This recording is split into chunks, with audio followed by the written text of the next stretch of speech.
We are back with a special edition of Out Front on this debate night in America.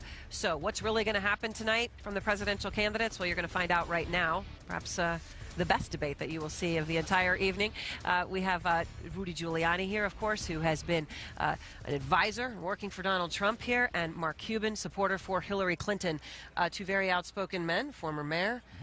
Billionaire rival of Donald Trump, I would say, at this point in many ways. All right, Mayor Giuliani, let me start with you, because of the topics that are going to come up tonight, one of them is going to be fitness to be president. That's the last one on the list. I don't know if it can be last, but it's the last one on the list. It may be the last one on the list. I don't know what order they're going to come up. Yeah, but it is crucial, right? You can't win if people don't believe you're going to have the fitness. Sure, of course. So the most recent poll, Washington Post, ABC, 62% of Americans say Trump does not have the fitness to be president. 59% of Americans say Hillary Clinton does have the temperament to be president. Why are 62% of the American people wrong? Well, you know, I can't analyze polls. You can do all kind of polling. What he's going to have to do is demonstrate that he's fit to be president, and that because of the FBI finding her extremely careless in the use of national security information, not only isn't she fit to be president, I couldn't hire her as an assistant U.S. attorney. She would have been disqualified as an assistant U.S. attorney. If that was on the background report of someone I was trying to hire as an assistant U.S. attorney, I couldn't hire him because they've been extremely careless in the handling of sensitive government documents. That would be an automatic disqualifier. Then you look at all of these emails, and you look at the way the Clinton Foundation was run as a pay-for-play operation of the State Department. I mean, we're looking at somebody who, if it wasn't for Hillary Clinton, like the general, for example, who's getting prosecuted for 2 pieces of information that he confirmed, he didn't even put out. If she was anybody else, she'd be under indictment right now. Can I respond? Yes. And I say this with all due respect, Sure. Mayor Giuliani, you're an American hero, and I respect everything you've done. But everything you just said is incorrect about Hillary Clinton. 100% absolutely incorrect. The way she handled classified documents when she was Secretary of State was in hard copy. The only emails that she dealt with were emails that came her way but were up-classified, and as we know, they're subject to a lot of discussion about what truly is classified. The government has made an effort to have less classified documents, so a big argument could be made about what's classified. And the same thing applies to the foundation. They actually do good work. Well, here, first of all, I'm not wrong about the fact that Jim Comey found her handling of her confidential government information to be extremely careless. Right, No, that's not what he said. No, that's not what he said. Absolutely. What he said was the group was. He didn't point to her specifically. He said what the group was careless and how they handled the server. He said she was extremely careless. He also went on to point out in the 302, you'll note, she was asked, did she know what the designation C meant? Right. Right. She said she didn't. And then she had said, Mark, before, believe me, I know what classified is. Right. Let me finish. If she doesn't know what the designation C means as Secretary of State, she shouldn't be a Secretary of State. I was briefed in 1981. I remember my entry briefing. I know what C means. It means confidential. It's a level of classification. She said she thought it was alphabetical order. The FBI agent never went on to ask her, was there an A, a B, a D, or an E? That's a flat-out lie to the FBI. Martha Stewart went to jail. No, you're apples and oranges, Mayor Giuliani. First of all, right? What's apples and oranges about First that? of all, the classification, it was not marked as classified. Now, I don't know about you. When I look at emails, I may not read every single word in a document, right? Well, then I would make you Secretary of State. When you have or president. When you have thousands of things that you're going through, you're not going to read. And by the way, when Donald Trump started talking about the little C markings, he got it wrong. Copied on as opposed to a direct email. She only emailed with 13 people in total. That's it. And so, of all those documents, most of them were she was just on the list. She wasn't even sourcing them. If she didn't know, here's the way it looks. I'll show you how it looks. There's a parenthesis. Right. Then there are 2 more. That's not the point. And it says C. That's not the point. That means, let me finish. What that means to anyone who got a briefing by the FBI before they became Secretary of State, or as I was Associate Attorney General, that means that's confidential, top secret information. She said, copied on an email like she that. said, she said, not a header. She said she didn't know what it meant. She said she didn't remember her briefing by the CIA. I remember my briefing by the CIA. How come she doesn't remember it? She doesn't remember her exit interview by the CIA. 39 times during that interview, she couldn't remember. Now, she either has a seriously flawed memory or she's lying. You are like pulling things. This is like out of the X-Files, Mayor Giuliani. X-Files? No, they're out of the FBI files. So first of all, if a document is not marked classified, if a classified document is not marked classified, then it's incorrectly marked, correct? No. Many documents that I obtained when I was associate attorney that were not marked classified, I knew they were classified. I'll give you an example. It was my job when I worked for President Reagan to approve FISA wires. They weren't not all necessarily marked top secret, but I knew they were top secret by the very nature of the information contained in it. So I had the power to mark it top secret, right? Which is what she should have done. And when I saw C, wait a second, let me finish. When I saw C, now unlike her, I knew it meant confidential. Now, that's a flat-out lie. No, you're so wrong. Okay, first of all, she's an OCA, which means she has the opportunity to decide what is or what is not classified, right? She made the professional decision that it wasn't classified, as did the people who work for her. Somebody disagreed. Disagreements in classification are commonplace. That's why there are hearings. That's why there are different departments that work with these things. That's why they're So for the record, I want to make the point. The American people have an issue with the way she handled it. Massive amounts. The bottom line is, when it comes to temperate to be president, they have an issue with Donald Trump, not with Hillary Clinton. All right.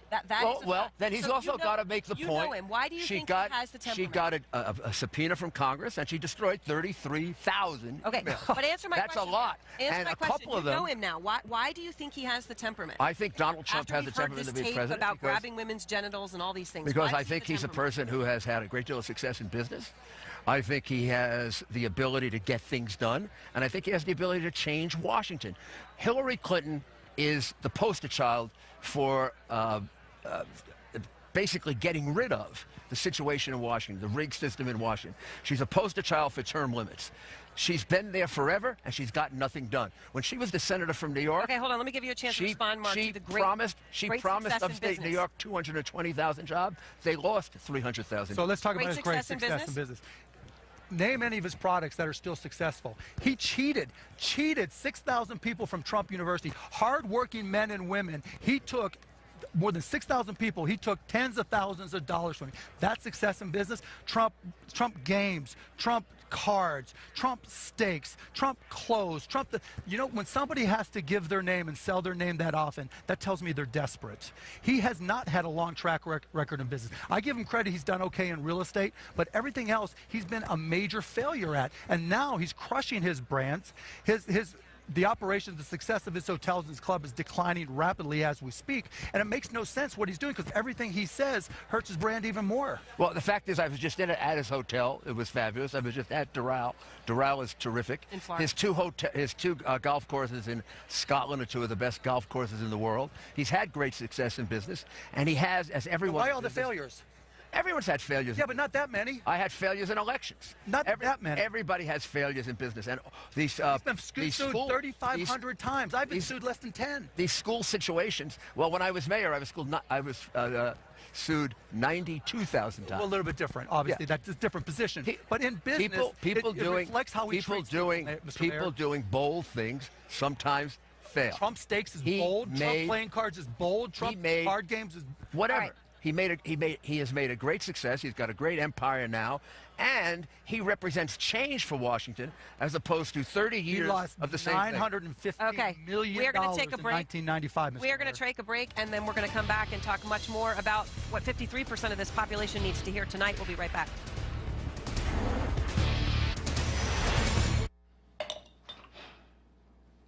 Mind making a run? I got it. And we are back with our debate before a debate. And I promised here that we were going to talk about something 53% of the population care about. Actually, I'm going to change my tone here. 100% care about it, because everybody should care about this issue. All right, the issue of Donald Trump's treatment of women. I believe, personally, this is a very substantive issue and very germane to the entire campaign.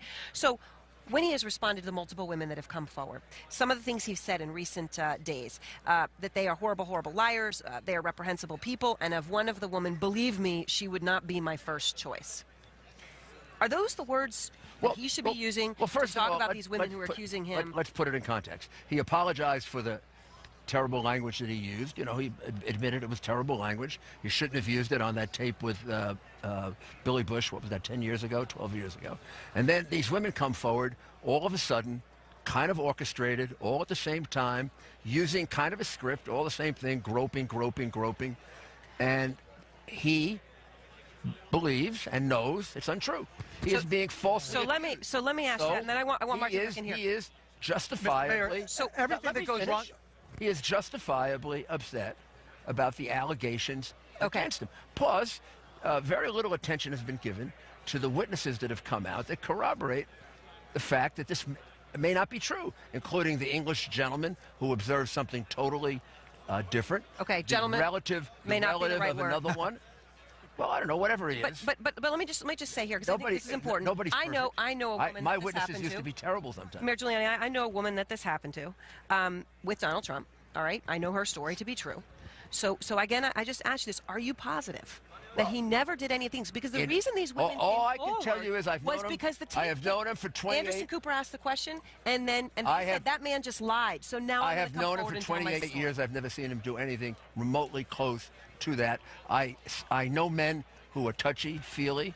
I know men who sometimes seem to act inappropriate in the way in which they touch or handle women. I don't like it. But Donald Trump is not one of them. He's always been a gentleman with women. My wife and I both have been with him often, my daughters, and he's always treated them gentlemanly, courteously, kind of courtly. Courtly? I mean, do you believe him, or do you believe these now at least 9 women who have come forward? No, I mean, who knows if it's all true, but I know 2. Right, that it won't come forward. And I know with absolute certainty, they told me back in 2000, her boyfriend and her, she's not going to come forward. I know there's another woman, happened in Chicago 2 years ago. Neither one was sexual assault. In one case, he walked into a massage room where she was under a sheet getting a massage and hit on her. Another case, it was a rude comment in an elevator. But it's not even, to me, when something goes wrong for Donald, he never owns it. Right? He didn't come out and say, you know what, I've made mistakes in my past. It's always a conspiracy theory. It's always somebody is out to get him. True. That's not true. What does he own, Mr. Mayor? Well, he's owned the fact that that tape recording was inappropriate. Well, because there's a tape. He has no choice. Correct, and it was the wrong thing to do. How can you disavow a tape? And he's apologized. So let me ask the question to you this way. And earlier on, he apologized if he had heard anyone in some of the comments that he had made around the time of the con incident. So I understand you believe him. If you changed your mind, or someone came to you and told you it was a story you believed, would it change your support for Donald Trump? If all of a sudden tonight something happens and you know that he did these things. If somebody came to you and said Hillary Clinton murdered someone and you believed it, would it change your mind about it? Yes. Okay. So yeah, but that's a hypothetical situation. So he answered the hypothetical. Would the answer is I don't believe it. I don't believe it. So you're not going to answer the hypothetical. I do not believe it. He's my friend. I know him. I've seen him with women. In fact, my wife will tell you this is one of the last things you would think of Donald Trump, of the bad things you might think of him or the inappropriate things, and I don't think many bad things of him at all. But the reality is this is the last thing you would think of. So I just want to be clear, Mark, when you talk about your examples, these are people one was a friend, the other one was a friend of a friend, right? A secondhand. The first one was a friend who was dating a friend of mine, and they told me the story contemporaneously. Okay. I'd forgotten about when it happened. Yeah, and I'd forgotten about it until he got back in touch with me. Another one was a woman who contacted me and told me the story because she knew of my interest. And I asked her, would you consider coming forward? She said no, and I just left it at that. The other woman is married, kids, doesn't want to deal with it, and I don't blame her. I wouldn't interject her in this. You've known Donald Trump also for a long time. Not incredibly close friends, but you know him, and obviously you both are reality television stars. Do you believe him? Which part? You don't believe this, right? You believe the women. I believe the women. Yes, sir. Yes, ma'am. Yeah, without question. So, of course, on this standard, Bill Clinton should have been removed from office. And if he was running, it'd be an issue. But I mean, but on this standard, Bill Clinton did far worse than anything Donald Trump is accused of. And of course, we can't corroborate those. No. I don't know. We can corroborate a few. But he's not running, Mr. Mayor. He's not running. I'm talking about the stories that Mark was saying. We can't corroborate the. But we can corroborate Monica Lewinsky taking advantage of an intern is something you get fired for as the CEO of a company. So you would say to me. So why does that matter for Clinton should have been thrown out. Why do you believe that Clinton matters? Should have been thrown out of office. But why does it matter for her? Well, it matters because you've got to deal with these things equally and fairly, and you're not. But she's not the one who. Well, what about the one they gave the $185,000 to? Assaulted anyone or allegedly assaulted anyone? But he didn't just assault someone; he had sex with her. He went beyond that. Right, but I'm saying that wasn't her. I'm just saying that wasn't her, and he's he took advantage of an intern. He is not running. And it was okay for him to be in office. I mean, that was okay. Let him stay in office. So now we're going to question Melania, Mrs. Trump, and how she dealt with it? Melania Trump dealt with it by saying, that she accepts his explanation of it. Not the point. Not the point. We shouldn't judge her for dealing with such a difficult situation any more than we should judge Hillary Clinton for something her husband did 20 years ago. Well, these women who came forward a few weeks ago said she attacked them. You can see it in books, in Stephanopoulos' book, in the half-novelized Joel Klein book. The bimbo squad that was set up to go after all the women that Bill Clinton and the illegitimate children that he may have had. Illegitimate children that were disproven. All right. It was But do you see the point? Do you see where some of us have? Well, see, but that's the whole thing. You talk about you don't like to deal with hypotheticals, but then you go into all the Monica Lewinsky wasn't disproven. No, Monica Lewinsky would be in an insane asylum if she didn't have that dress. They were trying to drive that woman insane. Lucky she had the dress to prove that Bill Clinton was a flat-out liar under oath. But Mr. And so Mayor, was Hillary this Clinton. is the issue. This is the issue. Yep. It's dealing with external situations that don't directly reflect either candidate. Good. Right? This is a situation. So let's forget forget both their past. And let's talk about the future. Who would be better for the future? Somebody who lowers taxes or somebody who raises taxes? So let's talk about the taxes. Someone who renegotiates trade deals or someone who accepts. Okay, so let's talk about someone who stands up to ISIS and is willing to say Islamic extremist terrorism and puts us on offense so we stop being on defense. We have had more Islamic She, by the way, has used those attacks. words. She has used Islamic forced by It's Barack Obama who doesn't. Forced so by can we talk about taxes first? I'm going to give you the final chance for rebuttal. Okay. Right now. So on taxes, he's increasing spending. He wants to increase infrastructure spending, healthcare spending, everything. He's trying to one-up her in all spending, and he's going to reduce taxes. With everything Steve Moore has tried to come up with, any of the potential upside is in years 9 and 10. In years 1 through 4, when he might be president, the deficit goes through the roof. We have a real chance of being in a recession because he wants to cut taxes dramatically and increase his spending dramatically. That doesn't work. Not if you score properly renegotiating trade deals. Not if you score properly. Not if you score properly returning capital from overseas at a 10% rate. That is incorrect. Can I finish without being interrupted? You're wrong. You're wrong. Well, you say I'm wrong. You are wrong. I am not wrong. Look, this is what Kennedy did. This is what Reagan did. I worked for Reagan. Well, Kennedy cut taxes. They were at like 92%. Okay, that is very different than we are now.